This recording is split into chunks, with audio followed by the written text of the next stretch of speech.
ونضع الموازين القسط ليوم القيامة فلا تظلم نفس شيئا। আমি কিয়ামতের দিন ন্যায়পরায়ণতার মানদণ্ড স্থাপন করব, যেটাকে আমরা মিজানের পাল্লা বলি। আল্লাহ বলেন ন্যায় বিচারের মানদণ্ড কিয়ামতের ময়দানে আমি আল্লাহ স্থাপন করব। সেদিন কারো প্রতি বিন্দু পরিমাণ, এক চুল পরিমাণ অবিচার করা হবে না, কোনো অবিচার করা হবে না। সেদিন সুশাসন হবে, সুবিচার হবে, ন্যায় পরায়ণতার সাথে বিচার হবে। আওয়াজ করে পড়েন আল্লাহু আকবার। তাহলে প্রিয় ভাইরা, যে তিনটি বিষয়ে আল্লাহ তাআলা আমাদেরকে আদেশ দিয়েছেন, তার প্রথমটা হচ্ছে আদালত, ইনসাফ, সুবিচার, ন্যায় বিচার। এটা আমরা চাই কি চাই না? বিশ্বনবী ন্যায় বিচার, ন্যায় পরায়ণতা, সুশাসন প্রতিষ্ঠিত করেন কি করেন নাই? আপনারা বিশ্বনবীর সিরাত যারা পড়েছেন, আপনি দেখবেন বিশ্বনবীর সিরাতের পরতে পরতে, বাঁকে বাঁকে, সিরাতের বাঁকে বাঁকে এই আদালতের নমুনা মেলে। সুবহানাল্লাহ বলেন। ছোট্ট একটা নমুনা রাসূল সাল্লাল্লাহু আলাইহি ওয়াসাল্লামের আসসিরা আল আতরা থেকে ছোট্ট একটা নমুনা আপনাদের খেদমতে এখানে উপস্থাপন করি। বিশ্বনবী সাল্লাল্লাহু আলাইহি ওয়াসাল্লাম মক্কা বিজয় করলেন ৮ম হিজরিতে। মক্কা বিজয় শেষে তিনি কয়েক সপ্তাহ মক্কাতে অবস্থান করলেন। ইন দ্য মিন টাইম মক্কার একটা ভেরি প্রেস্টিজিয়াস অ্যান্ড ডিগনিফাইড ফ্যামিলির নারী চুরিতে ধরা পড়ল। কিসে ধরা পড়ল? সবাই বলেন কিসে? আমাদের সমাজে আসেনি এটা? আছে? ছোট না বড়? হ্যাঁ, হিসাব করে শেষ করা যায় না। ৩.৫ লাখ কোটি টাকা নাই উন্নয়ন প্রকল্পের নামে। উন্নয়ন প্রকল্পের নামে ৩.৫ লাখ কোটি টাকা নাই। ৩.৫ লাখ কোটি টাকা লিখতে পারবেন আপনি? এক টানে লিখতে পারবেন? বুঝতেছেন কত বড় সংখ্যা? হ্যাঁ, বনু মাখজুমিয়া গোত্রের এক নারী মক্কায় চুরিতে ধরা পড়ল। বলেন তো চুরি করলে বিধান কি? কি কাটতে হবে? চুরির বিধান হলো হাত কেটে দাও। তাও সেটা গোপনে নয়, প্রকাশ্যে জনসম্মুখে হাত কেটে দাও। বনু মাখজুমিয়া গোত্রের নারী যখন চুরিতে ধরা পড়ল, সাহাবারা চিন্তায় পড়ে গেলেন। সবেমাত্র মক্কার লোকেরা কালিমা পড়ে মুসলমান হয়েছে, ইসলামের আইন কানুন তেমন জানে না, ইসলামী শরিয়ার সাথে বেশি পরিচিত নয়।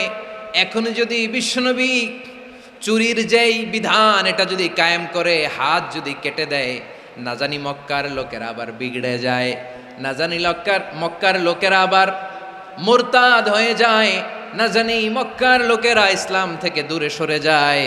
চলো চলো, সাহাবীরা মিলে পরামর্শ করলেন, চলো বিশ্বনবীর কাছে যে বলি, ও নবী, শুধু কেবলমাত্র একমাত্র এই নারীর জন্য চুরির হাত কাটার বিধানটা আপনি একটু থামিয়ে দেন।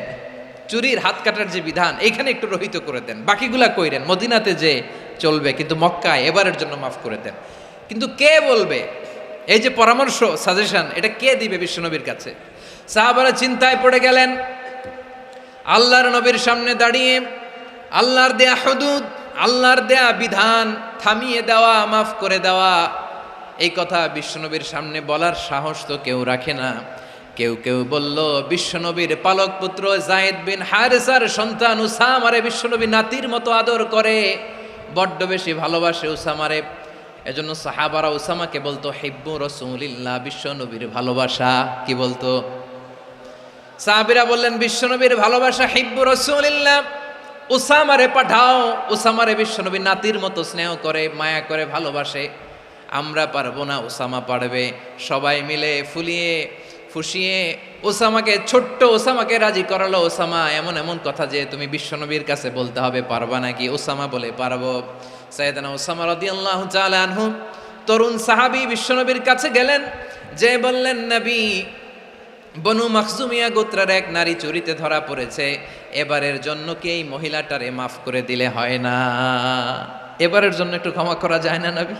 বিশ্বনবী বলেন, আতাশফাউ ফি হাদ্দিম মিন হুদুদিল্লাহ, তোমার এত বড় সাহস উসামা, তুমি আল্লাহর হাত, আল্লাহর দেয়া বিধান, এটার ব্যাপারে সুপারিশ করতে এসেছো? তোমরা কি জানো তোমাদের আগে যত কওম, যত গোত্র, যত জনপদ ধ্বংস হয়েছে তার কারণ ছিল তাদের মধ্যে গরিবরা অন্যায় করলে তারা বিচার করত, আর ধনীরা অন্যায় করলে তারা মাফ করে দিত। খবরদার!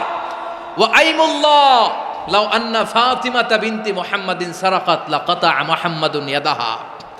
বিশ্বনবী বললেন, ওরে ওসামা, বানু মাখজুমিয়ার ওই প্রেস্টিজিয়াস এন্ড ডিগনিফাইড ফ্যামিলির মেয়ে তো দূর কি বাত, অনেক দূরের কথা। জেনে রেখো ওসামা, আমার কলিজার টুকরা নয়নের পুটুলি ফাতেমাও যদি মক্কার জমিনে আজকে এই চুরির দায়ে ধরা পড়তো, আমি বিশ্বনবী মুহাম্মাদুর রাসূলুল্লাহ ধরে ফাতেমার ডান হাতটা কেটে দিতে এক বিলম্ব দেরি করতাম না। ইন্নাল্লাহা ইয়া'মুরু বিল আদল, আমাদেরকে জাস্টিস শিখায় পশ্চিমারা, আমাদেরকে ইনসাফ শিখায়, আমাদেরকে সুশাসন শিখায়। আর ইনসাফ, সুশাসন, ন্যায় বিচার, সুবিচার, জাস্টিস কারে বলে বিশ্বনবীর বায়োগ্রাফি থেকে জেনে নাও। এই ছিল বিষ্ণু ঈসা ইসলামের আদালতের নমুনা। আপনি যদি সাইয়েদনা ওমরে ফারুকের জীবনের দিকে তাকান, এমন কঠোর, এমন বীর সেনানী ছিলেন। সাইয়েদনা ওমরে ফারুক যদি রাস্তার এই মাথা দিয়ে হাঁটা শুরু করতেন, শয়তান ওমরে ফারুককে দেখলে ওই রাস্তা রেখে দিয়ে অন্য রাস্তা দিয়ে হাঁটতো। সুবহানাল্লাহ। ওমরে ফারুক রাদিয়াল্লাহু তাআলা আনহু কি পার্সোনালিটি ছিল, কি পার্সোনালিটি। আমাদের এলাকায় ছোট বাচ্চারা রাতে ভাত খেতে চায় না, আমার মেয়েটাও খেতে চায় না। এই এটা দিব, ওইটা দিব, আজকে মাহফিলে আসার সময় বলে দিছে লিস্ট করে এটা এটা আনতে হবে। তো ছোট্ট বাচ্চাদের অনেক বায়না থাকে, ওরা রাতে খেতে চায় না। তো মায়েরা বিভিন্ন ভয় দেখায়, এই বাঘ আসবে, বাঘ আসবে খাও, এই ভূত আসবে, ভূত আসবে খাও। আপনারা কি বলেন চট্টগ্রামে? কি আসবে? হ্যাঁ, ভূত, ভূত, ভূত আসবে, বাঘ আসবে, খাও খাও খাও, তাড়াতাড়ি খাও। তো বাচ্চারা এগুলো শুনে ভয়ে খেতে শুরু করে। মদিনার জমিনেও একই ঘটনা ঘটতো। মদিনার ছোট্ট ছোট্ট সোনামণিরা খেতে চাইতো না। তো মায়েরা বলতো, হা হুয়া ইয়াতি উমর, হা হুয়া ইয়াতি উমর, ওই যে ওমর আসতেছে, ওমর। ওমরে ফারুকের কথা শুনলেই বাচ্চারা একেবারে ঠান্ডা। সুবহানাল্লাহ পড়বেন না? প্রভু তুমি বলেছ রাসূল দেবে না, বলনি দেবে না ওমর, বলনি দেবে না হামজা তারিক, খালিদ বিজয় সমর।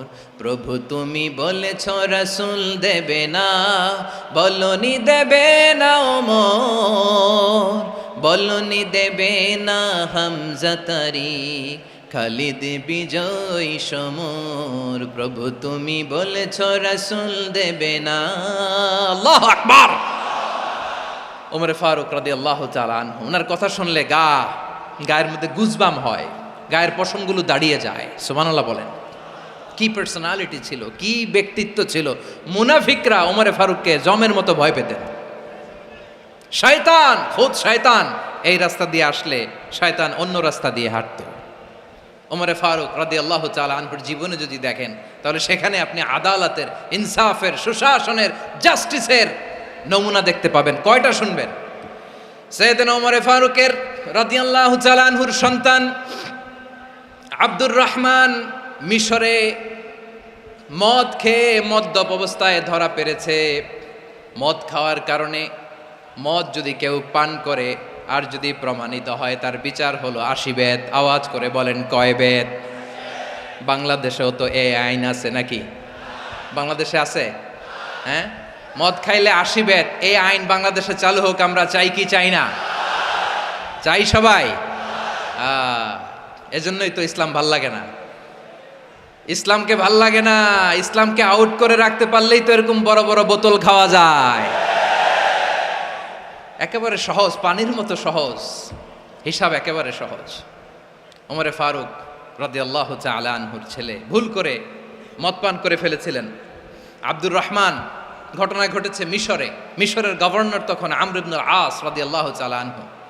আব্দুর রহমানের ভাই যে গভর্নরকে বলল, গভর্নর যদি একটু দয়া করেন, খলিফার ছেলে আমার ভাই আব্দুর রহমান মদ্যপ অবস্থায় ধরা পড়েছে, জনসম্মুখে যদি আপনি বেত্রাঘাত করেন আমাদের প্রেস্টিজ থাকে না, যদি 80 বেত আপনি মারেন আমার কোনো কথা নাই, কিন্তু ঘরের ভেতরে মারেন। আব্দুর রহমানের ভাইয়ের সুপারিশ শুনে সাইয়েদনা আমর ইবনুল আস রাদিয়াল্লাহু তাআলা আনহু রাজি হয়ে গেলেন। ঘরের ভেতরে লোকচক্ষুর আড়ালে 80 বেত তিনি মানলেন। কিন্তু ঘটনাক্রমে এই কথা লুকিয়ে লুকিয়ে ঘরের ভেতরে আশিবেত মারার কথা সাইয়েদনা ওমর ফারুক মদিনা থেকে জানতে পারলেন। মদিনা থেকে তিনি ফরমান জারি করলেন, এই বিচার যেমনটি আমর ইবনুল আস আদায় করেছে এটা প্রকৃতপক্ষে আদায় হয় নাই। আসো সবাই মদিনায় আসো, আমর ইবনুল আস মদিনায় আসো, আব্দুর রহমানও আসো, সবাই আসো, জনসম্মুখে এই বিচার কার্যকর করতে হবে। সাইয়েদনা ওমর ফারুক মসজিদে নববীর পিলারের মধ্যে নিজের ছেলেকে বাঁধলেন, আবার জনসম্মুখে ৮০টা বেত তার গায়ের মধ্যে মারলেন। মাজমুয়ে ফাতাওয়া লিবনি তাইমিয়া রাহিমাহুল্লাহ উনি এটা নকল করেছেন। এটা সবচেয়ে বিশুদ্ধ মত, আরো অনেক মত আছে। মারা গেছে কবরের উপর, ওগুলো বাদই দিলাম। কেমন খলিফা ছিলেন, কেমন খলিফা! পশ্চিমারা তোমরা জাস্টিস আমাদেরকে শেখাও, ইনসাফ কারে বলে সুশাসন আমাদেরকে তোমরা শিখাও। ওমর ফারুক রাদিয়াল্লাহু তাআলা ওই বিচারকে তিনি ধর্তব্য মনে করেন নাই। মদিনাতে এনে আবার জনসম্মুখে আবার ৮০ বেত মেরেছেন। মিশরে ওমর ফারুক রাদিয়াল্লাহু তাআলা আমর ইবনুল আসকে গভর্নর করে পাঠালেন। সেখানে আমর ইবনুল আসের ছেলে একটা প্রতিযোগিতায় রানার আপ হয়েছে। এক মিশরি সেখানে চ্যাম্পিয়ন হয়েছে। রানার আপ বুঝতে পেরেছেন তো? রানার আপ সেকেন্ড হয়েছে, এক মিশরি হয়েছে চ্যাম্পিয়ন প্রথম। কিন্তু গভর্নরের ছেলে ও জিততে পারে নাই, ও রাগে ওই মিশরির গায়ের মধ্যে কয়েকটা লাঠি দিয়ে বাড়ি মেরেছে। মিশরি যে মদিনাতে ওমরে ফারুকের কাছে বিচার দিলেন, আপনার গভর্নরের ছেলে অন্যায়ভাবে আমার গায়ে হাত তুলেছে। সাইয়েদনা ওমরে ফারুক আবার ফরমান জারি করলেন, আসো মদিনাতে আসো। মিশরীকে ডাকলেন। ওই মিশরের গভর্নর আমর ইবনুল আস রাদিয়াল্লাহু তাআলা আনহুকে ডাকলেন, তার ছেলেকেও ডাকলেন। সবাই বসে রইল।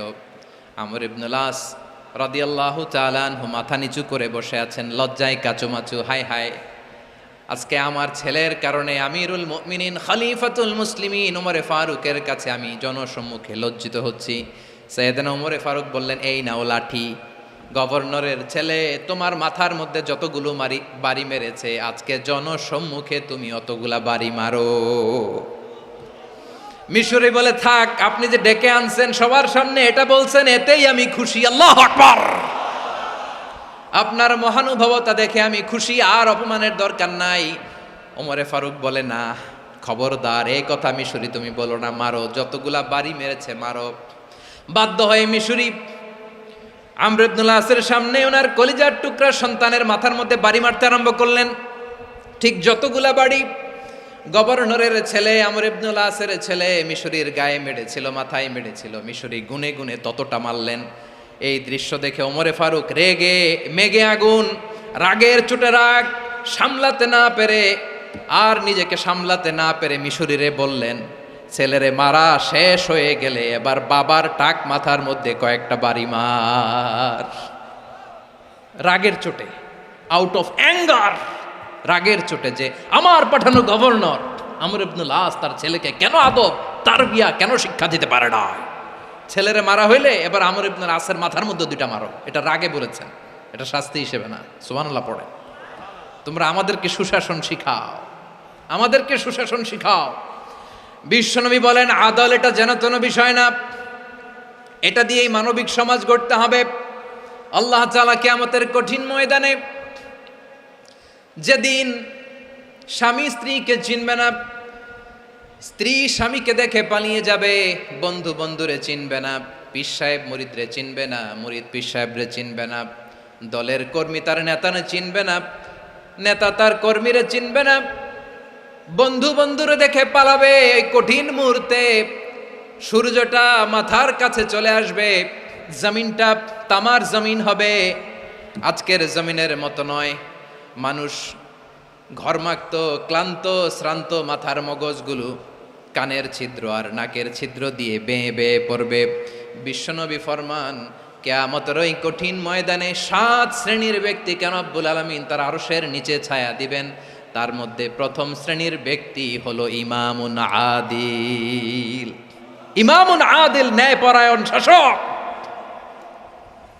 যে ইনসাফের সাথে বিচার করে, যে জাস্টিস সমাজে সার্ভ করে, যে সুশাসন নিশ্চিত করে, ওই ইমামুন আদেল। আদেল শব্দটা বুঝছেন না? ইন্নাল্লাহা ইয়া'মুরু বিল আদ, পাইছেন? আদেল। 7 শ্রেণীর ব্যক্তিকে আল্লাহ তাআলা সুশীতল আরশের নিচে ছায়া দিবেন, যেদিন তার দেয়া ছায়া ছাড়া কোনো ছায়া থাকবে না। এর প্রথম হচ্ছে ইমামুন আদেল, ন্যায়পরায়ণ শাসক। চিল্লায় বলেন সুবহানাল্লাহ।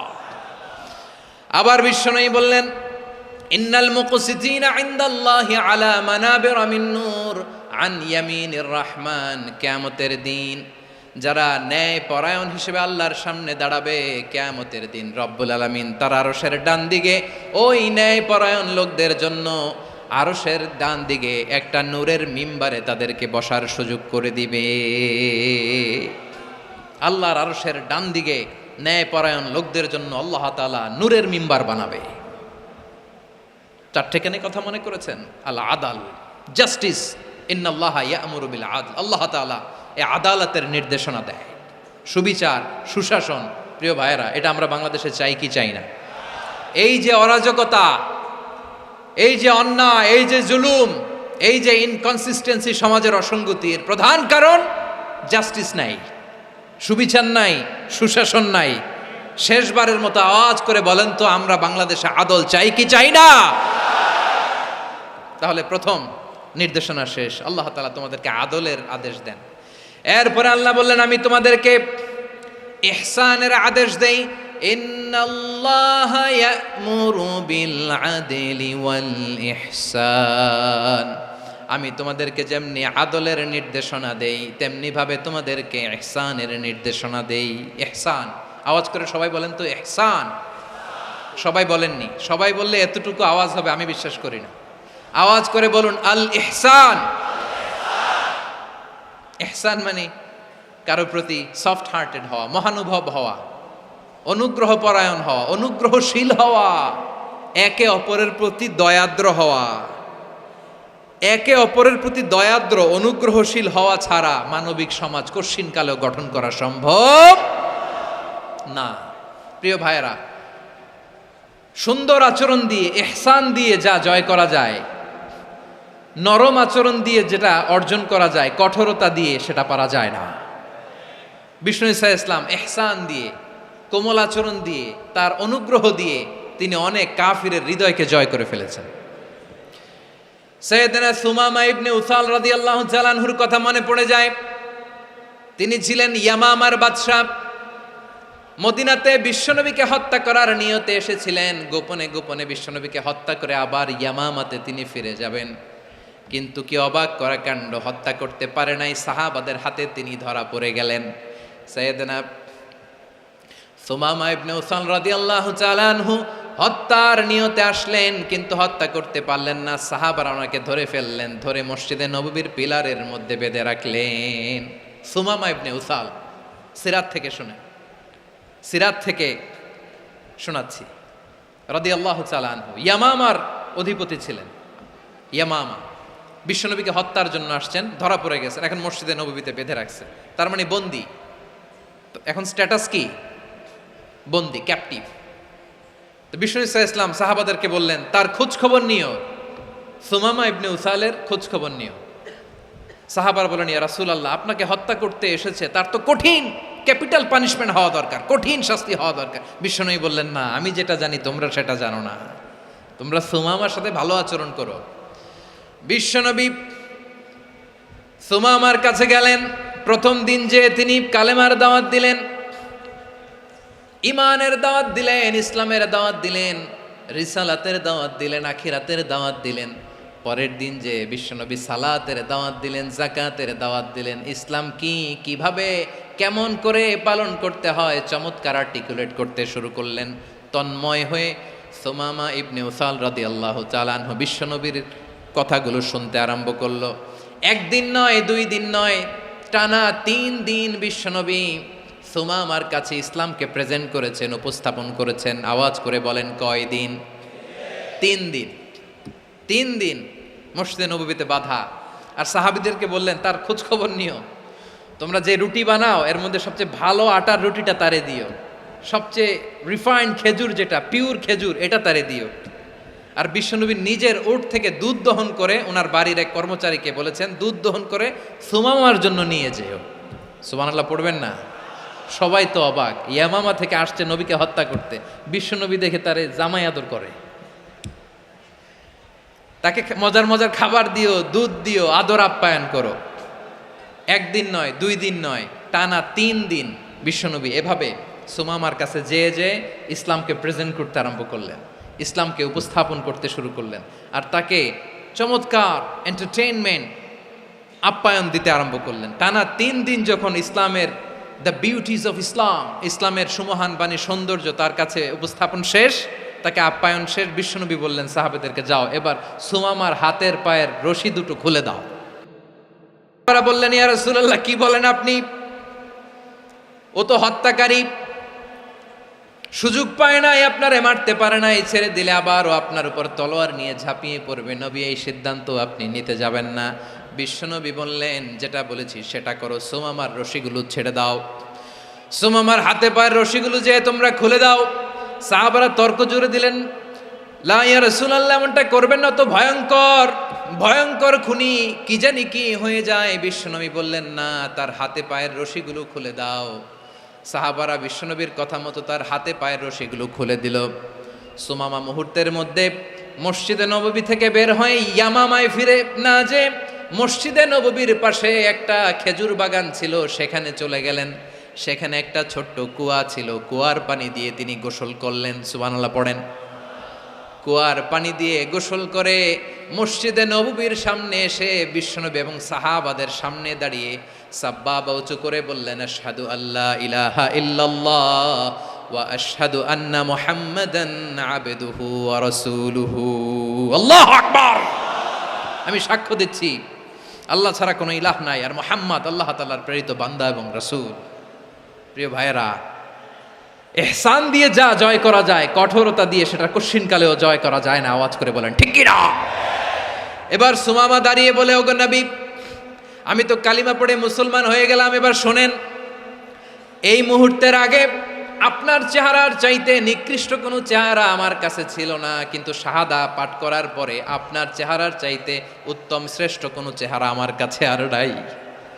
ও নবী, আজকের দিনের আগে ইসলাম ধর্মের চেয়ে নিকৃষ্ট অপছন্দনীয় কোনো ধর্ম আমার কাছে ছিল না, কিন্তু এই মুহূর্ত থেকে ইসলামের চেয়ে সেরা শ্রেষ্ঠ পছন্দনীয় কোনো ধর্ম আমার কাছে নাই।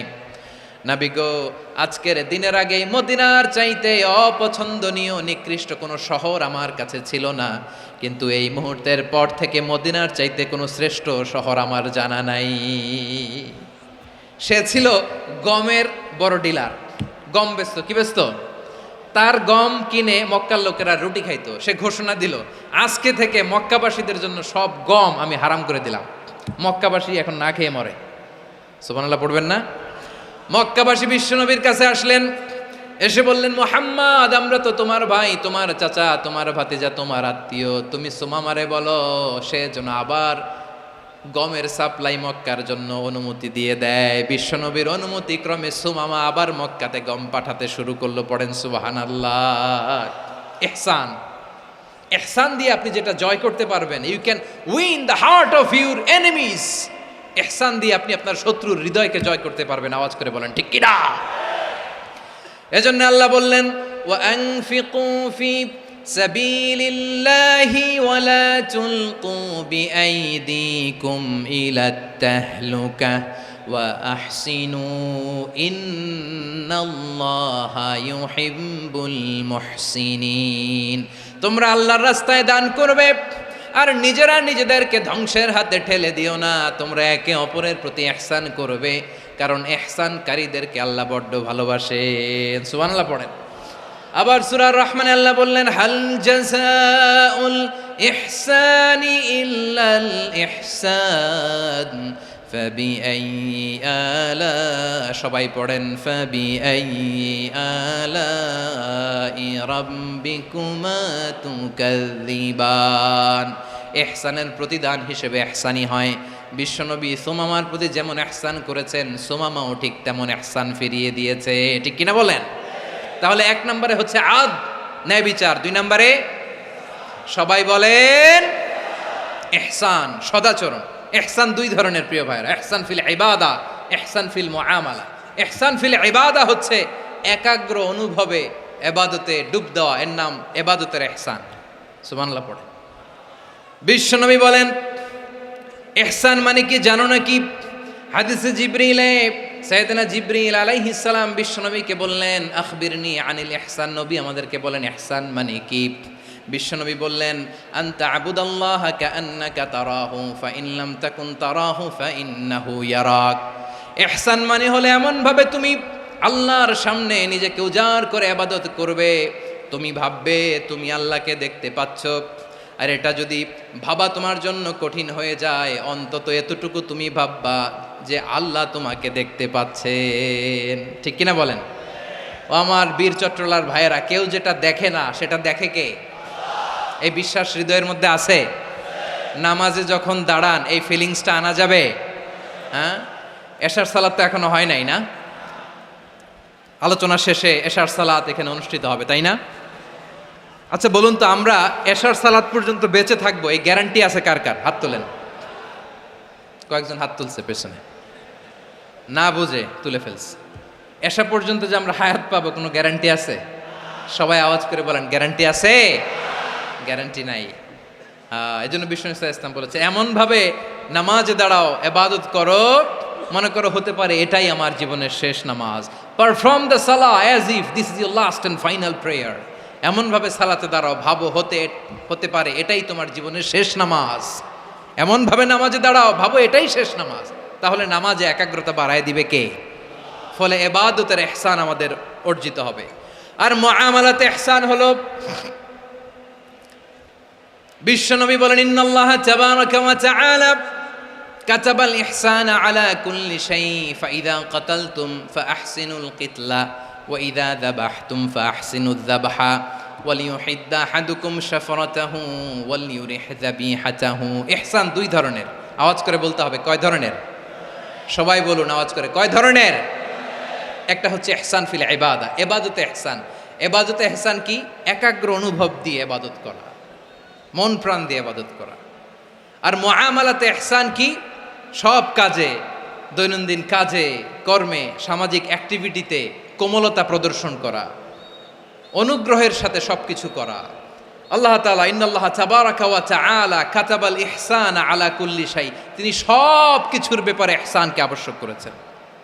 সব কিছুতে মুমিনের সব কাজে ইহসানের পরশ থাকবে। ওয়া ইযা কাতালতুম ফাহসিনুল কিতলা, বিশ্বনবী বলেন তুমি যখন কাউকে হত্যা করো ইহসানের সাথে করো। সুবহানাল্লাহ পড়বেন না?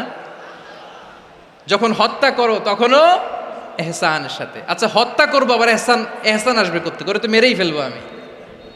আল্লাহ, ও ভাই একজন খুন করেছে, খুনি, রাষ্ট্রীয় আইনে তার শাস্তি হয়েছে ডেথ পেনাল্টি, মৃত্যুদণ্ড। এখন মৃত্যুদণ্ড দেখে আপনি যেমনি মন চায় তেমনি মারবেন লোকটারে? ওর নাক কেটে ফেলতে পারবেন? ওর কান কাটতে পারবেন? ওর চোখ উপড়ে ফেলতে পারবেন আপনি? যেমন মন চায় তার অঙ্গহানি করা যাবে না। ইহসানের সাথে তাকে হত্যা করো। সুবহানাল্লাহ, this is Islam, this is the true essence of ইসলাম।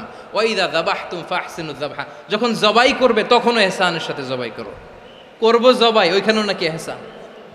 আচ্ছা কুরবানির দিন আমরা পশুগুলোরে কি করি বলেন সবাই আওয়াজ করে? জবাই। জবাই মানে তো এটার মেরেই ফেলতেছি, একটু পরে তো টুকরো টুকরো করে গোশতগুলো খাবো, এটা তো খাবো, এটা তো মেরেই ফেলবে। বিষ্ণু বলে না, জবাইয়ের মধ্যেও মুমিনের জবের ভেতরেও ইহসানের পরশ থাকা চাই। যখন জবাই করবে প্রাণীটাকে হাত পা টাইট করে বেঁধে নাও, ছুরিটাকে শার্পেন করে নাও, ধারালো করে নাও, যাতে অল্প সময়ে জবাইটা হয়ে যায়, প্রাণীটা যাতে কম কষ্ট পায়। সুবহানাল্লাহ পড়ে। দিস ইজ কল্ড ইহসান। ইহসান আল্লাহ তাআলা যেমনি আদলের আদেশ করেছেন, ন্যায় বিচার, জাস্টিস এনশিওর করতে বলেছেন, সমাজে ইহসানের ব্যবহার, ইহসানের অনুশীলন তিনি করতে বলেছেন। এজন্য মুমিনের প্রতিটি কাজে, আমার চট্টগ্রামের ভাইয়েরা আমার দিকে তাকান, খেয়াল করে শুনুন, মুমিন জীবনের প্রতিটি কাজে ইহসানের পরশ থাকা চাই।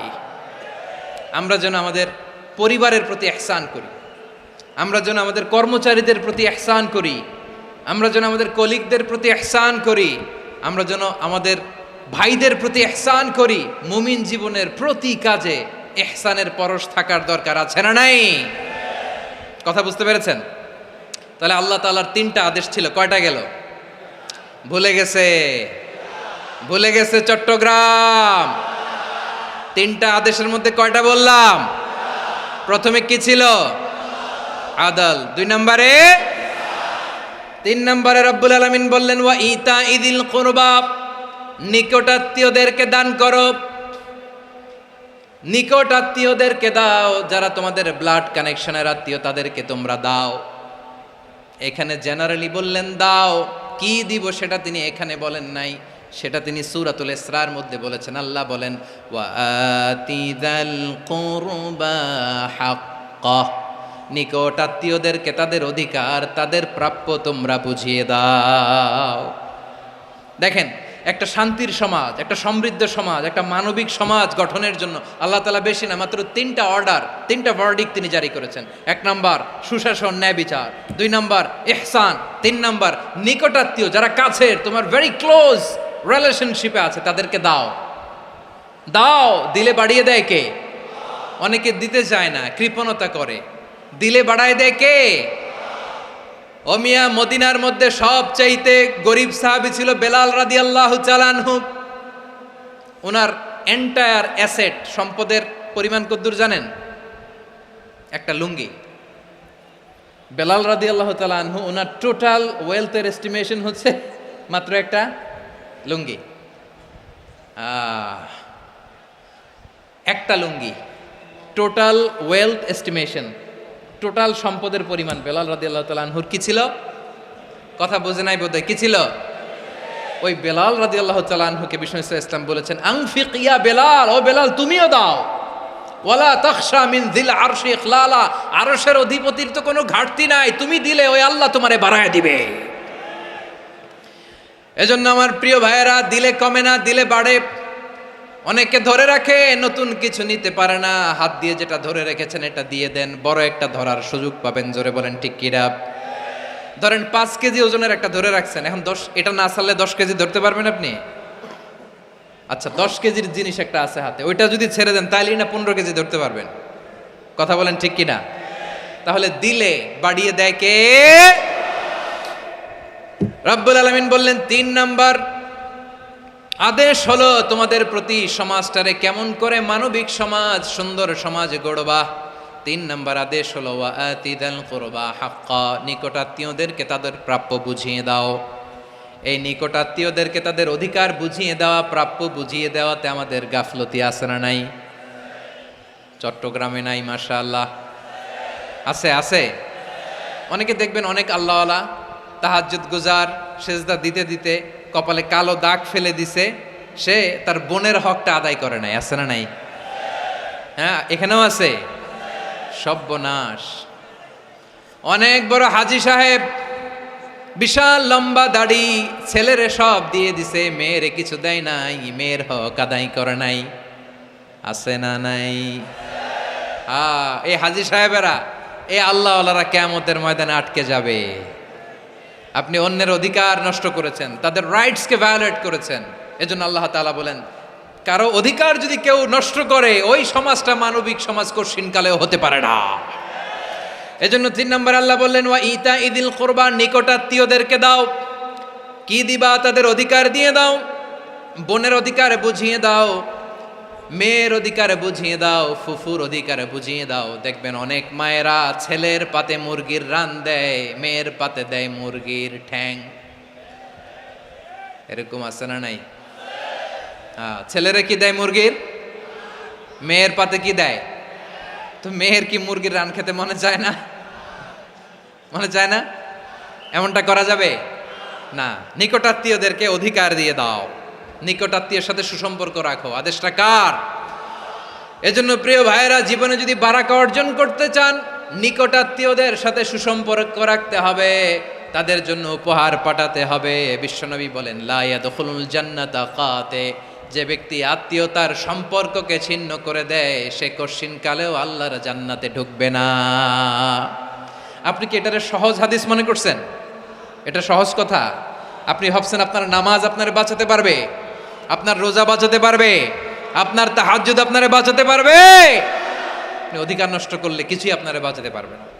এজন্য নিকট আত্মীয়দেরকে দিতে হবে বেশি বেশি। বিশ্বনবী বলেন, ইন্না সাদাকাতা আলাল মিসকিনি সাদাকা ওয়া আলা যির রাহিমি ইসনাতান সাদাকাতুন ওয়া সিলা। মিসকিন রে দান করলে শুধু দানের সওয়াব হয়, নিকট আত্মীয়কে দান করলে দুইটার সওয়াব হয়, সাদাকার সওয়াব হয়, আবার আত্মীয়তার বন্ধন অটুট রাখার সওয়াব হয়ে যায়। আবার বিশ্বনবী বললেন, মান সাররাহু আইয়ুবসাতা লাহু ফি রিজকিহি ওয়া ইউনসা লাহু ফি আসারিহি ফালইয়াসিল রাহিমা। যে ব্যক্তি তার রিজিকের প্রশস্ততা চায় আর হায়াতে বরকত চায়, সে যেন তার আত্মীয়ের সাথে সুসম্পর্ক রাখে। আমার প্রিয় চট্টলার ভাইয়েরা, আমাদের রিজিক বাড়ুক, এটা আমরা চাই কি চাই না? সবাই চান? হ্যাঁ, আমাদের রিজিকে প্রশস্ততা আসুক, চাই কি চাই না? আমাদের হায়াতে বরকত আসুক, আমরা চাই কি চাই না? এই দুইটা যদি চান তাহলে নিকট আত্মীয়দের সাথে সুসম্পর্ক রাখবেন, পারবেন? তাহলে সমাজটারে মানবিক সমাজ বানায় দিবে কে? তিনটা আদেশ চলে গেল। কয়টা? আওয়াজ করে বলেন। 1 নম্বরে কি ছিল? 2 নম্বরে, 3 নম্বরে নিকট আত্মীয়দেরকে দান। আপনাদেরকে আরো শোনার আগ্রহ আছে? আপনাদের মনোযোগ আছে না গেছে? কষ্ট হচ্ছে না? মাশাআল্লাহ, মাশাআল্লাহ। তাকবীর পড়ুন, লিল্লাহে তাকবীর।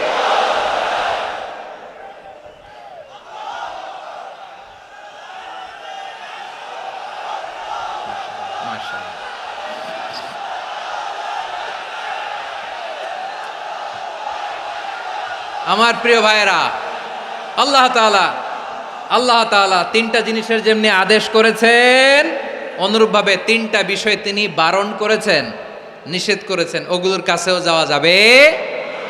শুনবেন। রাব্বুল আলামিন বলেন, ওয়ায়ানহা আনিল ফাহশাই ওয়াল মুনকারি ওয়াল বাগি। আমি যেমনি 3টি বিষয়ে আদেশ করলাম, অনুরূপভাবে 3টি বিষয়ে বারণ করলাম, নিষেধ করলাম। আমার 1 নাম্বার নিষেধাজ্ঞা হলো অশ্লীলতার প্রতি। ফাহশা, ওয়ায়ানহা আনিল ফাহশা। আল্লাহ তাআলা অশ্লীলতাকে নিষেধ করেছেন। কোন জিনিসকে? সবাই বলুন, কোন জিনিসকে? যত ধরনের, যত টাইপের, যত ক্যাটাগরির অশ্লীলতা হতে পারে, সব অশ্লীলতাকে হারাম করেছেন কে? ফাহশা মানে কি? কথায়, কাজে, আচরণে, কমেন্ট, ফেসবুকের কমেন্টসে যত ধরনের নোংরামো আছে, যত ধরনের অশ্লীলতা আছে, এটাকে আরবিতে বলে ফাহশা। এটাকে কি বলে? রাব্বুল আলামিন বলেন, কুল ইন্নামা হাররামা রাব্বিয়াল ফাওয়াহিশা মা যাহারা মিনহা ওয়া মা বাতান। ও নবী, আপনি বলে দেন, আমার রব প্রকাশ্য, অপ্রকাশ্য, স্পষ্ট কিংবা অস্পষ্ট, দৃশ্যমান কিংবা অদৃশ্যমান সব অশ্লীলতাকে হারাম করেছেন। সব ধরনের অশ্লীলতা হারাম, সব ধরনের। আল্লাহ তাআলা আমাদেরকে অশ্লীলতা থেকে বাঁচায়, অশ্লীলতা থেকে তিনি আমাদেরকে হেফাজত করুক। পড়েন আমিন। এবার বলেন, আমাদের সমাজে অশ্লীলতা আছে না নাই? চট্টগ্রামে নাই? আমি কই নাই, ওনারা বলে আছে। দেখছেন, আমি সামহাও বাঁচায় দেওয়ার ট্রাই করতেছি, ওনারা বলে আছে। অশ্লীলতা নানা ভাবে, নানা নামে, নানা মোড়কে আমাদের সমাজে আছে না নাই? সংস্কৃতির নামে, ফ্যাশনের নামে, বিনোদনের নামে, উপন্যাসের নামে, কনসার্টের নামে অশ্লীলতা আছে না নাই? আপনি দেখেছেন কনসার্টগুলোর অবস্থা? এই যে আতিফ আসলাম যে আসছে আমাদের দেশে, তারপর কে কে আসছে, আমাদের তরুণ তরুণীরা, আমাদের যুবক যুবতীরা, আমাদের জেনজিরা, কি অবস্থা ওইখানে? হ্যাঁ, কি অবস্থা? কে বাঁচাবে ওদের? কে রক্ষা করবে ওদের ইমানের, ওদের চরিত্রের হেফাজতের গ্যারান্টি কে দিবে? কনসার্টের নামে অশ্লীলতা আছে না নাই? ছেলে মেয়ে একে অপরকে জড়ায় ধরতেছে, একে অপরকে চুমু খাচ্ছে, প্রকাশ্যে, দিবালোকে, গণমানুষের সামনে। আল্লাহ তাআলা এই অশ্লীলতা থেকে আমাদেরকে বেঁচে থাকতে বলেছেন, বেঁচে থাকতে বলেছেন। রূপালী জগতের নামে অশ্লীলতা আছে না নাই? এই টার্মটা আপনারা জানেন না? রূপালী জগৎ কি জগৎ? আসলে কি রূপালী জগৎ না অন্ধকার জগৎ? আমার বোনেরা, আপনাদেরকে যে কি বলে তারা বুঝায়, রূপালী জগৎ শুনেই আপনি ভরকে যাবেন না। রূপালী জগতে যে নারী যত বেশি উলঙ্গ সে নাকি তত বেশি সাহসী। জানেন, বলে এটা একটা সাহসী নারী, খুব সাহসী পদক্ষেপ তার। যত বেশি শরীর থেকে কাপড় নামাতে পারবে, যত বেশি বস্ত্রহীন হয়ে নিজেকে প্রেজেন্ট করতে পারবে, সে নাকি তত বেশি সাহসী। আমার চট্টলার ভাইয়েরা, শয়তানের প্রথম এজেন্ডা ছিল বনি আদমকে বস্ত্রহীন করা। সে আদম এবং হাওয়া আলাইহিস সালামকে নিষিদ্ধ গাছের ফল খাইয়ে তাদেরকে বস্ত্রহীন করেছে। এই জামিনেও সে আমাদেরকে বস্ত্রহীন করতে চাইবে।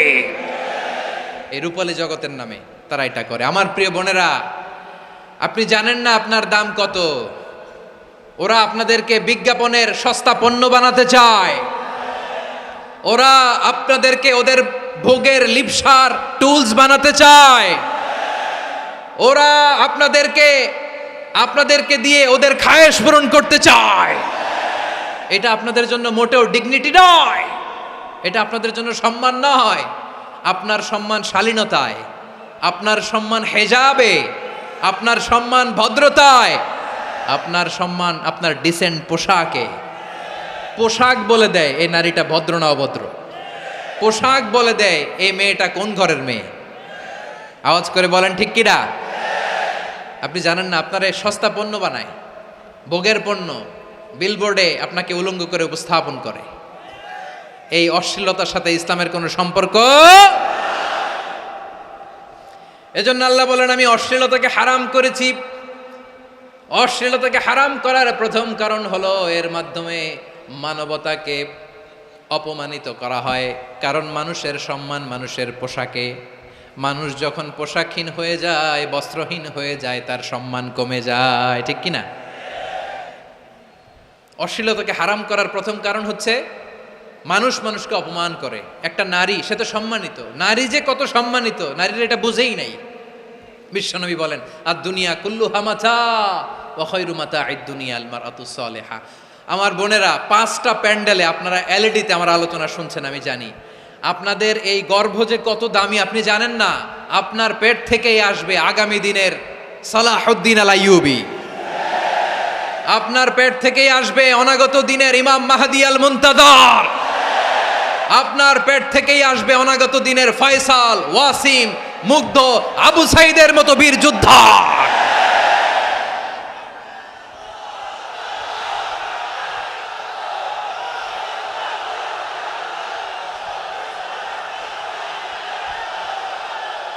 আমার প্রিয় বোনেরা, আমার প্রিয় বোনেরা, বিশ্বনবীর কথার ওজন খেয়াল করেন। আর দুনিয়া কুল্লুহা মাতা ওয়া খায়রু মাতা'আদ দুনিয়া আল মারআতুস সালিহা।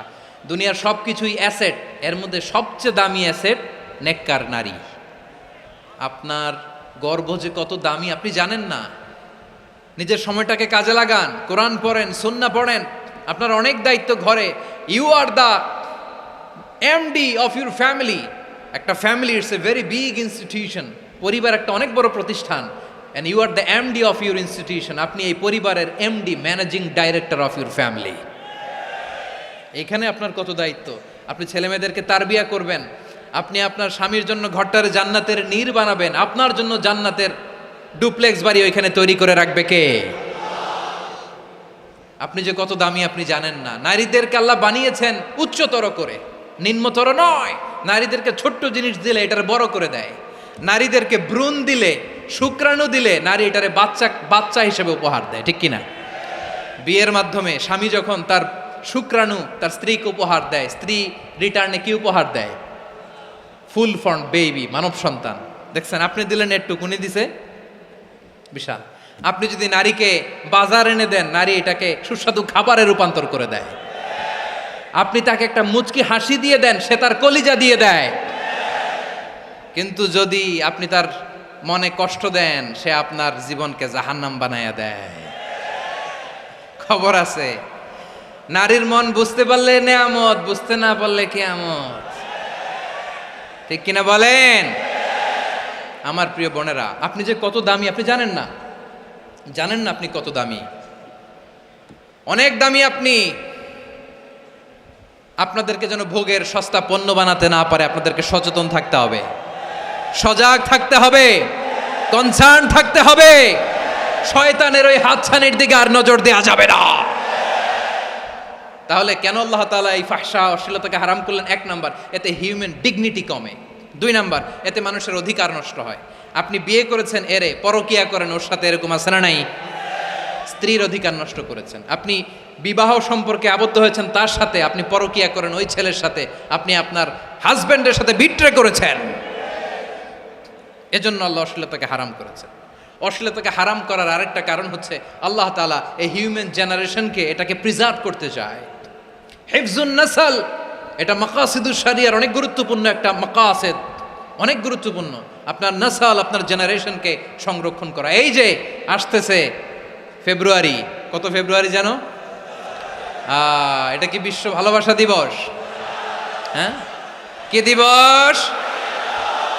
এই বিশ্ব ভালোবাসা দিবসের সাথে মুসলমানদের কোনো সম্পর্ক নাই। আমার প্রিয় ভাইরা, এই যে আপনি অবৈধ সম্পর্কে জড়ালেন, কেন আল্লাহ অশ্লীলতাকে হারাম করেছে দেখেন। বলতেছিলাম যে এটা আপনার নাসল, আপনার জেনারেশন, আপনার লিনিয়েজ, আপনার বংশকে প্রিজার্ভ করা। কে কার বাবা, কে কার মা, বাবা মা জানা, প্রজন্মকে প্রিজার্ভ করা, এটা ইসলাম ওয়াজিব করে দিয়েছে। এই যে অবৈধ সম্পর্কের কারণে, বিশ্ব বেহায়া দিবসের কারণে, এগুলোর আউটকাম, আউটপুট হিসেবে মাঝে মাঝে এই ঢাকা মেডিকেলের ডাস্টবিনে নবজাতকের বাচ্চার কান্নার আওয়াজ শুনতে পাওয়া যায়। চট্টগ্রাম মেডিকেলের ডাস্টবিনে নবজাতকের কান্না শুনতে পাওয়া যায়। বীর চট্টলার মুসলমানেরা বুঝতে পারলে আওয়াজ করে বলেন, এই যে চট্টগ্রাম মেডিকেলে যে নবজাতকটা পাওয়া গেল, ওর বাবাকে আমাকে বলেন, ওর বাবাকে, ওর মাকে, ও কোন ফ্যামিলির সন্তান কেউ জানে? আপনি হিউম্যান ডিগনিটিকে অপমান করেছেন না? আপনি তার ভবিষ্যৎকে অন্ধকার করেছেন না? আপনি তার লিনিয়েজকে প্রশ্নবিদ্ধ করে দিয়েছেন না? এই জন্য আল্লাহ তাআলা অশ্লীলতাকে আমাদের জন্য হারাম করে দিয়েছেন। পড়েন সুবহানাল্লাহ। এই জন্য রাব্বুল আলামিন বলেন, কুল ইন্নামা হাররামা রাব্বিয়াল ফাওয়াহিশা মা যাহারা মিনহা ওয়া মা বাতান। প্রকাশ্য অপ্রকাশ্য সব অশ্লীলতাকে হারাম ঘোষণা করে দিয়েছে কে? আবার দুনিয়ার বুকে যারা অশ্লীলতার প্রসার করে তাদের জন্য শাস্তি মজুদ রেখেছে কে? রব্বুল আলামিন বলেন, ইন্নাল্লাযীনা ইউহিব্বুনা আন তাশিআল ফাহিশাতু ফিল্লাযীনা আমানু লাহুম আযাবুন আলীমুন ফিদ দুনিয়া ওয়াল আখিরাতি ওয়াল্লাহু ইয়ালামু ওয়া আনতুম লা তা'লামুন। নিশ্চয়ই যারা বিশ্বাসীদের মাঝে অশ্লীলতার প্রচার প্রসার করতে চায় তাদের জন্য আমি মর্মন্তুদ শাস্তি প্রস্তুত করে রেখেছি, দুনিয়াতেও রেখেছি, আখিরাতেও রেখেছি। ঘোষণাটা কার? যারা এই নাটকের নামে, সিনেমার নামে, রূপালী জগতের নামে, মুভির নামে, ওটিটি প্ল্যাটফর্মের নামে আমার সমাজে অশ্লীলতা ছড়াতে চায় তাদের জন্য কঠিন মর্মন্তুদ শাস্তি মজুদ রেখে দিয়েছে কে? ও আমার বোনেরা, এখনো আপনি জাগবেন না? এখনো আপনার চিন্তার দুয়ারে এখনো নাড়া পড়ে নাই? ওরা আপনাকে উলঙ্গ বানাতে চায়, ওরা আপনাকে আইটেম গার্ল বানাতে চায়। এজন্য ইসলাম অশ্লীলতাকে হারাম করেছে। হারাম। ইসলাম বলেছে যোজন যোজন দূরে থাকো, ওরা বলে না কাছে আসো, কাছে আসার গল্প, ক্লোজ আপ ওয়ান, কাছে আসার গল্প আছে না নাই? চট্টগ্রামে তো এগুলো নাই মাশাআল্লাহ। হ্যাঁ,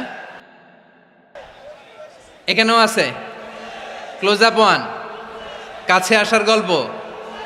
আল্লাহ বলেন ওয়ালা তাকরাবুজ জিনা, কাছেও এসো না, জিনা থেকে যোজন যোজন কিলো দূরে থাকো, ওরা বলে কাছে আসার গল্প। আমার বীর চট্টলার ভাইয়েরা, কাছে আসতে হলে আমরা কোরআনের কাছে আসব, কাছে আসতে হলে নবীর কাছে আসব, কাছে আসার গল্প হবে আমার রবের কাছে আসার গল্প। চিল্লায় বলো ঠিক কিনা?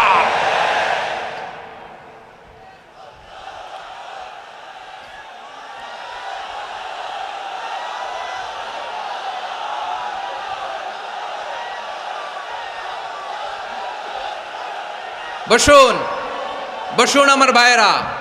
তাহলে অশ্লীলতার সাথে আমাদের কোনো সম্পর্ক, সবাই বলতে পারেননি, আওয়াজ করে বলুন, অশ্লীলতার সাথে আমাদের কোনো সম্পর্ক?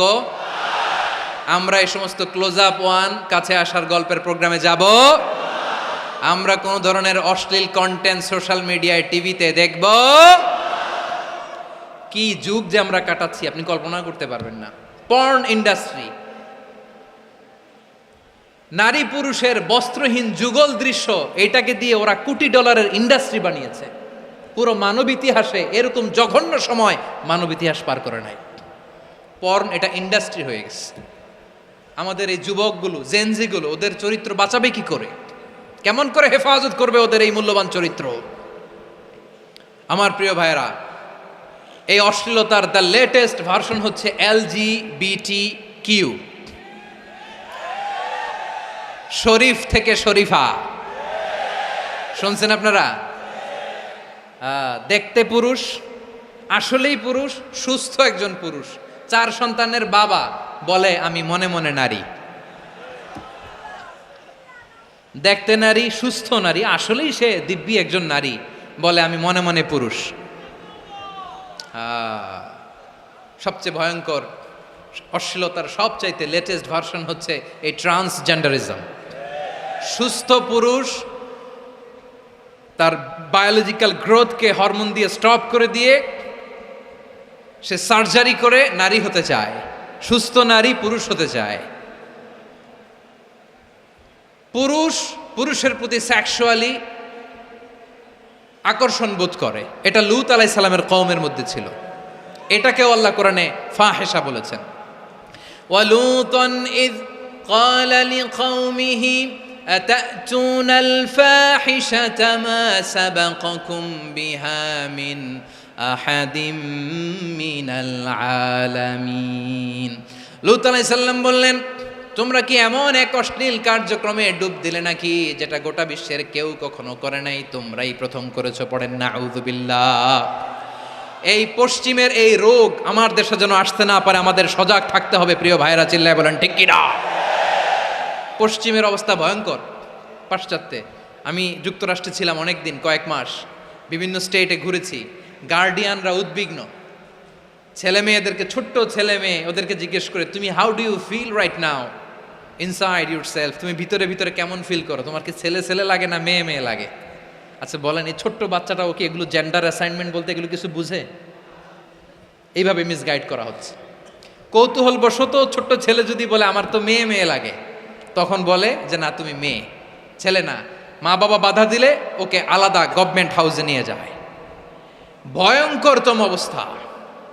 আমরা একটা সময়ে শুনতাম যে হুজুর আমার ছেলেটা খুব ভালো, হাফেজে কোরআন, আল্লাহওয়ালা। হুজুর আমার ছেলে দাড়ি রাখছে, আল্লাহওয়ালা। হুজুর আমার ছেলে 5 ওয়াক্ত সালাত জামাতের সাথে পড়ে, তার মানে আল্লাহওয়ালা। পশ্চিমে যে আমি কি শুনছি জানেন? ওরা বলে হুজুর আমার ছেলেটা ইউনিভার্সিটির একটা মেয়ের সাথে প্রেম করে, ও খুব আল্লাহওয়ালা, হুজুর দোয়া করবেন। এর কারণ ওদের কাছে আল্লাহওয়ালার ক্রাইটেরিয়া হচ্ছে হুজুর আমার ছেলেটা আরেক ছেলের পছন্দ করে নাই, আমার মেয়েটা আরেক মেয়েকে ভালোবাসে নাই, এজন্য আমার ছেলেটা আল্লাহওয়ালা, হুজুর ওর জন্য একটু দোয়া করে দিয়েন। কি চ্যালেঞ্জ ওরা ফেস করতেছে। ওনার ছেলে যে আরেক ছেলেরে বিয়ে করবে না, এটাতেই উনি খুশি যে আলহামদুলিল্লাহ আমার ছেলেটা একটা মেয়েরে ভালোবাসে, আমার মেয়েটা একটা ছেলেরে ভালোবাসে, মানে এটা খুব আল্লাহওয়ালা। নাউজুবিল্লাহ পড়তে পারলেন না? এজন্য অশ্লীলতার সাথে আমাদের কোনো সম্পর্ক। রব্বুল আলামিন বলেন ওয়ায়ানহা আনিল ফাহশাই ওয়াল মুনকারি ওয়াল বাগি, 3টা জিনিসকে আমি নিষিদ্ধ করলাম। 1 নাম্বার হলো ফাহশা, অশ্লীলতা। 2 নম্বরে হলো মুনকারের সমস্ত মন্দ কাজ। আপনাদের মনোযোগ আছে না? শেষ করে দিব? আর 2-1 মিনিট শুনবেন? আচ্ছা বলি তাহলে, আর 2-1 মিনিট। তাহলে নিষেধাজ্ঞা জারি করেছেন 3টা জিনিসের উপর। 1 নাম্বার কি? ফাহশা, অশ্লীলতা। 2 নাম্বার মুনকার। মুনকার মানে হচ্ছে যত মন্দ কাজ, খারাপ কাজ, বাজে কাজ, এটার বলে মুনকার। এটার কি বলে? আপনারা পড়ছেন না তা'মুরুনা বিল মা'রুফি ওয়া তানহাউনা আনিল মুনকার। ভালো কাজের আদেশ, সৎ কাজের আদেশ, অসৎ কাজের নিষেধ। মুনকার, মুনকার হচ্ছে মানুষের স্বাভাবিক বিবেকবোধ যেটাকে খারাপ বলে, ওইটাই মুনকার। পৃথিবীর সব আসমানি গ্রন্থ যেটাকে খারাপ বলেছে, মানুষের স্বাভাবিক বিবেকবোধ যেটাকে খারাপ বলেছে, এগুলো সব মুনকার। যেমন ইফটিজিং, এটা কি ভালো না খারাপ? মজুদদারি, খাদ্যে ভেজাল দেওয়া, ওজনে কম দেওয়া, মাছে ফরমালিন মিশানো, চাঁদাবাজি, টেন্ডারবাজি, দখলবাজি, এগুলো আমাদের স্বাভাবিক বিবেকেই বলে এগুলো খারাপ, এগুলো হচ্ছে মুনকার। আল্লাহ তাআলা এই মুনকার থেকে আমাদেরকে বেঁচে থাকতে বলেন, আর শয়তান এই মুনকারের প্রতি আমাদেরকে উদ্বুদ্ধ করে। আল্লাহ তাআলা বললেন, ইয়া আইয়ুহাল্লাযীনা আমানু লা তাত্তাবিউ খুতুওয়াতিশ শাইতান ফাইন ওয়া মান ইয়াত্তাবি' খুতুওয়াতিশ শাইতানি ফাইন্নাহু ইয়া'মুরু বিল ফাহশাই ওয়াল মুনকার। আল্লাহ বললেন, ও আমার গোলামেরা শোনো শোনো, ও আমার বিশ্বাসী বান্দারা খবরদার, তোমরা কশিনকালেও শয়তানের পদাঙ্ক অনুসরণ করবে না, কারণ শয়তান তোমাদেরকে অশ্লীলতা এবং মন্দ কাজের দিকে উদ্বুদ্ধ করে। আমাদের কাজ হচ্ছে শয়তান আমাদেরকে যেদিকে নিতে চায় আমরা তার উল্টা দিকে যাব, ঠিক কিনা বলেন? শয়তান এই মন্দ কাজকে আমাদের কাছে বিউটিফাই করে চাকচিক্যময় করে আমাদের সামনে উপস্থাপন করে। এজন্য আল্লাহ বলেন মুনকারকে থামাতে হবে, মুনকার প্রতিরোধ করতে হবে। মুনকার প্রতিরোধের দায়িত্ব শুধু আমাদের নাকি? শুধু আপনার খতিব সাহেবের, ইমাম সাহেবের, নাকি মুসলিম উম্মার সবার? আওয়াজ করে বলুন, মুনকার অসৎ কাজ প্রতিরোধের দায়িত্ব কার? রাব্বুল আলামিন বলেন, কুনতুম খায়রা উম্মাতিন উখরিজাত লিন-নাসি তা'মুরুনা বিল মা'রুফি ওয়া তানহাউনা আনিল মুনকার।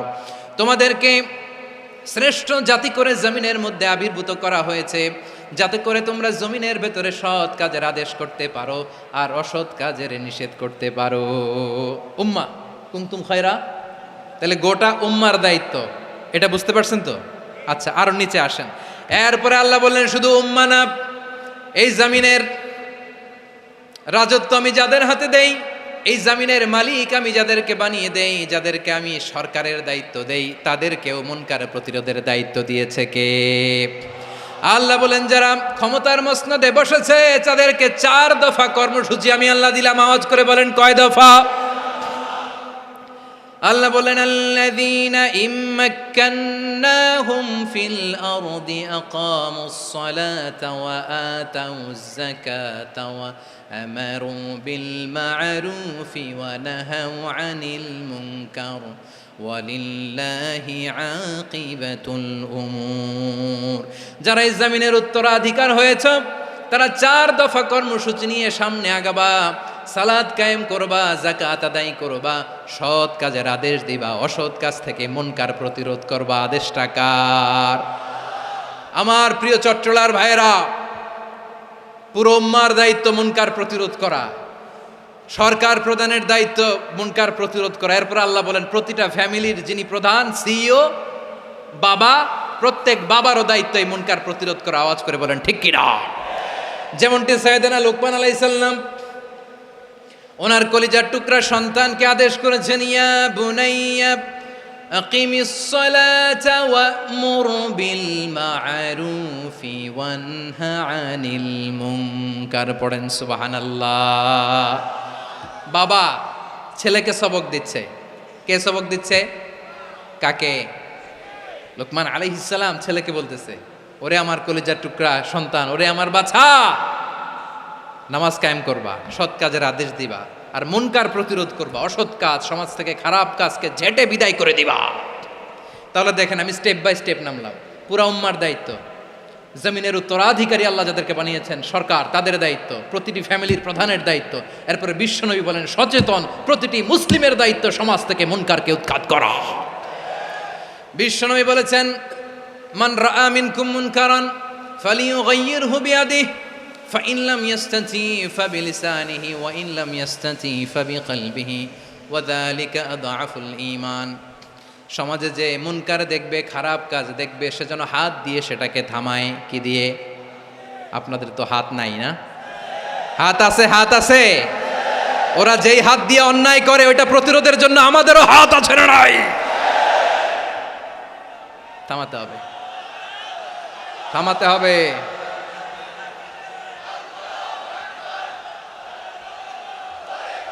বসুন, আমার প্রিয় ভাইয়েরা, ওরা ওদের যেই হাত দিয়ে টেন্ডারবাজি করে, চাঁদাবাজি করে, ইফটিজিং করে, দখলবাজি করে যেই হাত দিয়ে, ওই মুনকার থামায় দেওয়ার জন্য আল্লাহর দিয়ে আমাদেরও দুটি হাত আছে না নাই? আমাদেরও হাত আছে, থামাইতে হবে, থামাইতে হবে, হিম্মত করতে হবে। আমার প্রিয় ভাইয়েরা, না থামালে আমরাই ডুববো শেষমেশ। আমাদের বাঁচার জন্য হলেও থামাইতে হবে। রব্বুল আলামিন বলেন, ওয়াত্তাকু ফিতনাতাল লা তুসিবান্নাল্লাযীনা যালামু মিনকুম খাসসা। ও আমার গোলামেরা, ওই আযাবকে ভয় করো যে আযাব যখন আমি জমিনের বুকে পাঠাই, শুধু জালেমদেরকেই মারি না, আলেমদেরকেও মারি। আযাব যখন আসে তখন শুধু জালিমই মরে না, আলেমও মরে। জানেন, মুসা আলাইহিস সালামের পায়ে একবার একটা লাল পোকা কামড় দিয়েছে, লাল পিঁপড়া। লাল পিঁপড়া কামড় দিলে খুব আরাম লাগে না? কি লাগে? হ্যাঁ, জলে না? লাল একটা পিঁপড়া কামড় দিছে, তো উনি রেগে মেগে পাশি দেখে লাল পিঁপড়ার বাসা, পা দিয়ে ডলে মুছে সবগুলো পিঁপড়া মেরে ফেলছে। এই ঘটনাটা আল্লাহ ঘটিয়েছেন এজন্য। মুসা আলাইহিস সালাম ছিলেন কালিমুল্লাহ, সরাসরি আল্লাহর সাথে কথা বলতেন। তিনি আল্লাহকে জিজ্ঞেস করেছিলেন, আল্লাহ তুমি যখন কোনো জনপদে আযাব পাঠাও, শাস্তি দাও, ওখানকার শুধু জালেমরাই তো মরে না, ভালো মানুষগুলাও মরে, তো আযাব দিবা মুশরিকদের উপর দিবা, অবাধ্যদের উপর দিবা, ভালো মানুষগুলারে মারো কেন? আল্লাহ বললেন, মুসা তোমার যে কামড় দিছিল পায়ের মধ্যে পিঁপড়া, কয়টা পিঁপড়া? জোরে বলেন। একটা পিঁপড়া, তো সবগুলারে মারলা কেন? রেগে মেগে পুরো পিঁপড়ার বাসা ভেঙে ম্যাসাকার করলা কেন? এই মুসা, আমি যখন অ্যাকশনে যাই, আমি যখন শাস্তি দেই, তখন এত বাস বিচার করা হয় না, বাস বিচার করা যায় না। যখন অ্যাকশনে যাওয়া হয়, ওইটা ডাইরেক্ট অ্যাকশন হয়ে যায়। চিল্লায় বলো ঠিক কিনা? এজন্য আমাদের বাঁচার জন্য হলেও এই পাপ থামাতে হবে, এই শয়তানের অট্টহাসি থামাতে হবে, অন্যায় অপরাধ সমাজ থেকে আমাদের থামাতে হবে। কারণ আযাব আসলে ওরাও মরবে, আমরাও মরব। একটা জাহাজ 2 তলা, আপনি আছেন 2য় তলায়, শুনতেছেন? শুনতেছেন? জাহাজ কয় তলা? আপনি কোন তলায়? 2য় তলায়। নিচের তলার কিছু লোক জাহাজের তলা ছিদ্র করতে আরম্ভ করছে। কি ছিদ্র করতেছে?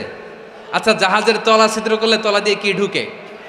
এখন আপনি যদি বলেন আমার কি, আমি তো 2 তলায়, আমার কি, আমি তো সেফ, আমি ইন দ্য সেফ জোন, আমি তো ভালো আছি, আমি তো ভালো আছি, ওরা ছিদ্র করে ওরা মরবে। আসলে কি শুধু ওরা মরবে? নাকি তলা ফুটো হলে ভিতরে পানি ঢুকলে আপনারও সলিল সমাধি হবে? তলা দিয়ে যখন পানি ঢুকবে, জাহাজ ডুবলে আপনিও মরবেন। এজন্য নিজে মরার আগে ওই পাগলগুলোর নিচতলায় যে থামাতে হবে। চিল্লায় বলেন ঠিক কিনা? এজন্য আল্লাহ বললেন, মুনকার প্রতিরোধের দায়িত্ব সমাজের টপ টু বটম সবার।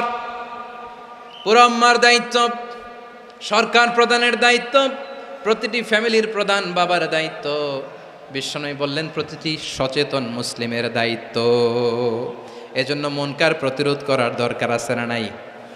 সমাজে এই যে ইফটিজিং হয়, আপনার বোনের বয়সী একটা মেয়েকে কিছু বখাটে টিটকারি করে, এই বলে সেই বলে, নোংরা কথা বলে, রাস্তায় দেখেও আপনি পাশ দিয়ে না দেখার মতো চলে যান কেন? আপনি দাঁড়ান না কেন? আপনি দাঁড়ালেই তো থেমে যাবে, কারণ সত্যের যে শক্তি, তার সামনে মিথ্যা মুখ থুবড়ে পড়ে। আপনার সামনে ও কিছুই না, নাথিং। আপনি দাঁড়ান, ওকে প্রশ্ন করেন যে আমার বোনকে তুমি ডিস্টার্ব করো কেন? আপনাকে দেখে আরো 5 জন দাঁড়াবে, 5 জনকে দেখে আরো 10 জন দাঁড়াবে। আমাদের নীরবতা আর আমাদের নিশ্চুপ থাকাই জালিমদেরকে আরো শক্তিশালী জালিম বানিয়েছে। এজন্য মুনকার প্রতিরোধের দায়িত্ব আমাদের সবার। টেন্ডারবাজি, চাঁদাবাজি, দুর্নীতি, অপরাধ, দখলদারিত্ব, মজুদদারি, এগুলো সব কিছু একসাথে প্রতিরোধ করতে হবে। ঠিক কিনা বলেন? একটা মানবিক সমাজ যদি চাই, প্রতিরোধ করতে হবে। প্রিয় ভাইয়েরা, আল্লাহর শপথ নিয়ে বলি, এই নাসিহাতগুলো সবার জন্য, সব দলের জন্য, সব মতের মানুষের জন্য। আমরা কোনো দলের প্রতি মানুষকে ডাকি না, আমরা ডাকি ইসলামের দিকে। সব দলের, সব মতের, সব মানুষদেরকে আমরা আহ্বান জানাই, আসুন আমরা একটা সুন্দর সমাজ বিনির্মাণ করি। এই যে নতুন বাংলাদেশের এক সুযোগ এসেছে, আর জীবনে হয়তো আসবে না। সামনের 100 বছর এই সময় আসবে না। আসুন দেশটাকে আমরা সাজাই, আসুন আমরা দুর্নীতি বন্ধ করি, আসুন আমরা চাঁদাবাজি বন্ধ করি, আসুন আমরা দখলদারিত্ব বন্ধ করি, আসুন আমরা এক দল আরেক দলকে নিশ্চিহ্ন করার যে রাজনীতি এটা বন্ধ করি। সব দলের প্রতি আমার আহ্বান। আমি কিছুদিন আগে একটা নিউজ দেখলাম, ওই যে লন্ডনে বসে জনাব তারেক রহমান সাহেবকে আমি ধন্যবাদ দিতে চাই, উনি সংবাদ শোনা মাত্রই ওনার দলের অনেক চাঁদাবাজকে উনি বহিষ্কার করেছে। I do appreciate. প্রতিটি দলের এরকম ইনিশিয়েটিভ নেওয়ার দরকার আছে না নাই? যে কোনো দলে এই প্র্যাকটিসটা থাকার দরকার আছে না নাই?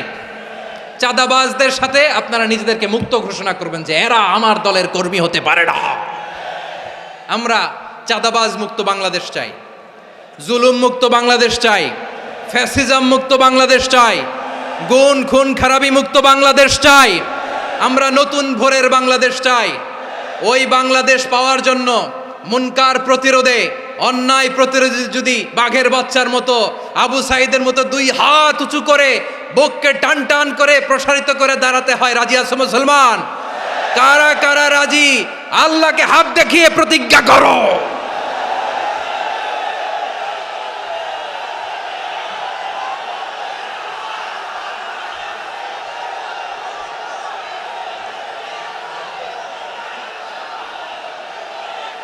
আমার প্রিয় ভাইয়েরা, বসুন বসুন আমার ভাইয়েরা। রাব্বুল আলামিন বলেন, ওয়ায়ানহা আনিল ফাহশাই ওয়াল মুনকারি ওয়াল বাগি ইয়াইযুকুম লাআল্লাকুম তাযাক্কারুন। বসুন। আল্লাহ বললেন, আমি অশ্লীলতাকে নিষেধ করি, আমি সব ধরনের মন্দ কাজকে নিষিদ্ধ করি, সব শেষে আমি সীমা লঙ্ঘনকে তোমাদের জন্য নিষিদ্ধ করি। আলোচনা মনে আছে তো? না ভুলে গেছেন? নিষিদ্ধ করেছেন কয়টা জিনিস? 1 নম্বরে অশ্লীলতা, 2 নম্বরে মুনকার তথা সব মন্দ কাজ, 3 নম্বরে আল বাগি, সীমা লঙ্ঘন, ক্রসিং দ্য লিমিট। সীমা লঙ্ঘন করা ভালো না। We all should know our limits. চিল্লায় বলেন ঠিক কিনা? একই আয়াতে আল্লাহ বললেন, কুল ইন্নামা হাররামা রাব্বিয়াল ফাওয়াহিশা মা যাহারা মিনহা ওয়া মা বাতানা ওয়াল ইসমা ওয়াল বাগিয়া বিগাইরিল হক। অন্যায় ভাবে যে অবাধ্য হয়, যে সীমা লঙ্ঘন করে, তাদেরকেও আমি এটা হারাম করে দিলাম। সীমা লঙ্ঘন করা হারাম, সীমা লঙ্ঘন করা হারাম। আল্লাহ বারবার আমাদেরকে ওয়ার্নিং দেয়। যখন আমরা থামি না তখন আল্লাহ ধরে, আর যখন ধরে তখন ছাড়ে না।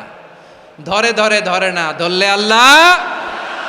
ফেরাউনকে কিন্তু হুট করে ধরে নাই, আপনারা জানেন 9 বার ওয়ার্নিং দিয়েছে। ফেরাউনকে আল্লাহ তাআলা ওয়ার্নিং দিয়েছিল কয়বার?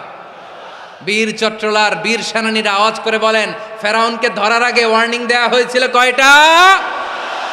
রাব্বুল আলামিন বলেন, ওয়ালাকাদ আতাইনা মূসা 9 আয়াতিন বাইয়িনাত। 9টা মুআজিজা দেখিয়েছি। 1 2 3 বারবার এইভাবে রিমাইন্ডার, ওইভাবে রিমাইন্ডার, এইভাবে নসিহাত, ওইভাবে দাওয়া। ফাকুলা লাহু কাওলান লাইয়িনা, নরম করে বলো, সফট করে বলো, যত ওয়ে হতে পারে দাওয়া মেথোডোলজির। মূসা আলাইহিস সালামের সব অ্যাপ্লাই শেষ। 10ম বারে যে আল্লাহ ধরছে, 10ম বারে যে ধরেছে। এজন্য আল্লাহ বলেন, আমি সীমালঙ্ঘনকে পছন্দ করি না। কোরআনের অন্য আয়াতে বাগীকে বলা হয়েছে আল ইতিদা। সীমালঙ্ঘন যারা করে তাদেরকে আল্লাহ বলেছেন মুতাদিন। ওয়াকাতিলু ফি সাবিলিল্লাহিল্লাযীনা ইউকাতিলুনাকুম ওয়ালা তা'তাদু ইন্নাল্লাহা লা ইউহিব্বুল মুতাদিন। আমি সীমালঙ্ঘনকারীদেরকে কোশ্চিনকালেও পছন্দ করি না। আমরা যেন সীমালঙ্ঘন না করি। রাজি আছেন তো? যে কোনো ক্ষেত্রে ইবাদতে যেন সীমালঙ্ঘন না করি। অনেকে আমরা ইবাদতে সীমালঙ্ঘন করে ফেলি। বিশ্বনবী সাল্লাল্লাহু আলাইহি ওয়াসাল্লাম যেটা শিখিয়েছেন, এর বাইরে যে অতিরিক্ত বুজুর্গ হতে চায়, এরকম আছে না নাই? করা যাবে না, কোনো ক্ষেত্রেই সীমালঙ্ঘন করা যাবে, এমনকি যুদ্ধক্ষেত্রেও না। বিশ্বনবী সাল্লাল্লাহু আলাইহি ওয়াসাল্লাম বলেন, খবরদার যুদ্ধক্ষেত্রেও সীমালঙ্ঘন করো না। কি সুন্দর ইসলাম আমরা পেয়েছি। বিশ্বনবী বলেন, খবরদার যুদ্ধের ময়দানে কোনো নারীর গায়ে হাত তোলো না, কোনো শিশুর গায়ে হাত তোলো না, কোনো গবাদি পশু হত্যা করো না, কোনো শস্য ক্ষেত্র ধ্বংস করো না, ইবাদতরত অন্য ধর্মের কোনো সন্ন্যাসীর গায়ে হাত তুলো না। বলেন সুবহানাল্লাহ। তাহলে আমরা সীমালঙ্ঘন করতে পারবো? প্রিয় ভাইয়েরা, একটা সুখী, সমৃদ্ধ, শান্তির সমাজ, মানবিক সমাজ যদি আমরা গঠন করতে চাই, আমাদের আল্লাহর দেয়া কয়টা আদেশ মানতে হবে বলেন দেখি? সবাই বলেন কয়টা? আর বেঁচে থাকতে হবে কয়টা জিনিস থেকে? আওয়াজ করে বলেন কয়টা? আচ্ছা, আদেশ নাম্বার 1 কি ছিল বলেন? আল্লাহর আদেশ কি? 1 নাম্বার আদাল, ন্যায়পরায়ণতা। আমরা সুবিচার, সুশাসন, ন্যায় বিচার চাই কি চাই না? 2 নম্বরে কি ছিল? মাশাআল্লাহ, আওয়াজ করে বলেন 2 নম্বরে কি ছিল? ইহসান, আমরা যেন সবার প্রতি দয়া পরবশ হই, ইহসান করি। 3 নম্বরে কি ছিল? নিকটাত্মীয়দের দান করা, তাদের অধিকার প্রাপ্য বুঝিয়ে দেওয়া। পাশাপাশি 3টা জিনিস থেকে আল্লাহ বারণ করেছেন, নিষেধ করেছেন। তার প্রথমটা ফাহশা, অশ্লীলতা। অশ্লীলতার সাথে আমাদের কোনো সম্পর্ক। আজকের এই ঐতিহাসিক চট্টগ্রামের প্যারেড ময়দান থেকে আমরা যত ধরনের মা যাহারা মিনহা মা বাতান, প্রকাশ্য অপ্রকাশ্য, দৃশ্যমান অদৃশ্যমান, সব অশ্লীলতা থেকে নিজেদেরকে মুক্ত ঘোষণা করলাম। অশ্লীলতাকে আমরা না বলে দিলাম। আওয়াজ করে সবাই বলুন নো। অশ্লীলতার সাথে আমাদের কোনো সম্পর্ক। 2 নম্বর নিষেধাজ্ঞা কি ছিল? আল মুনকার, সমাজের যত মন্দ কাজ এগুলোকে আমরা প্রতিরোধ করব। রাজি আছেন তো সবাই? 3 নম্বরে আল বাগি, সীমালঙ্ঘন। কোন মুসলিম সীমালঙ্ঘন করে না, এমনকি যুদ্ধক্ষেত্রেও না। আওয়াজ করে বলেন ঠিক কিনা? রাব্বুল আলামিন শেষে বললেন ইয়াইদুকুম লাআল্লাকুম তাযাক্কারুন, আল্লাহ তোমাদেরকে উপদেশ দেন যাতে তোমরা শিক্ষা গ্রহণ করো। আমরা উপদেশ দেব, আমরা জোর করে কাউরে কিছু মানাতে চাই না। লা ইকরাহা ফিদ্দিন ওয়া যাক্কির ফাইন্না যিকরা তানফাউল মুমিনিন। উপদেশ দিলে এটা মুমিনদের কাজে দেয়। লাস্তা আলাইহিম বিমুসাইতির ইন্নামা আনতা মুযাক্কির। নবী হে, আপনি রিমাইন্ডার দাতা, আপনি উপদেশ দিবেন। আমরাও বিশ্বনবীর এই হাদিসগুলো থেকে, কোরআনের আয়াত থেকে রিমাইন্ডার, এই কথামালা, বাণী বাহক হিসেবে এই বাণীগুলো আপনাদের সাথে কাছে পৌঁছে দিলাম। আমরা আল্লাহ তাআলার কাছে প্রার্থনা করি, আল্লাহ আমরা যেন আদল দিয়ে আমাদের সমাজকে গঠন করতে পারি। আল্লাহ আমরা যেন ইহসান করতে পারি, আমরা যেন নিকটাত্মীয়দের দান করতে পারি। আল্লাহ যত ধরনের অশ্লীলতা, অনাচার, মন্দ কাজ, সীমালঙ্ঘন, অবাধ্যতা থেকে যেন আমরা বেঁচে থাকতে পারি। আল্লাহ তাআলা আমাদের সবাইকে কথাগুলো বোঝার ও আমল করার তৌফিক দান করুক। হাযা মা ইনদি ওয়াল ইলমু ইনদাল্লাহ আলাইহি তাওয়াক্কালতু ওয়া ইলাইহি উনীব।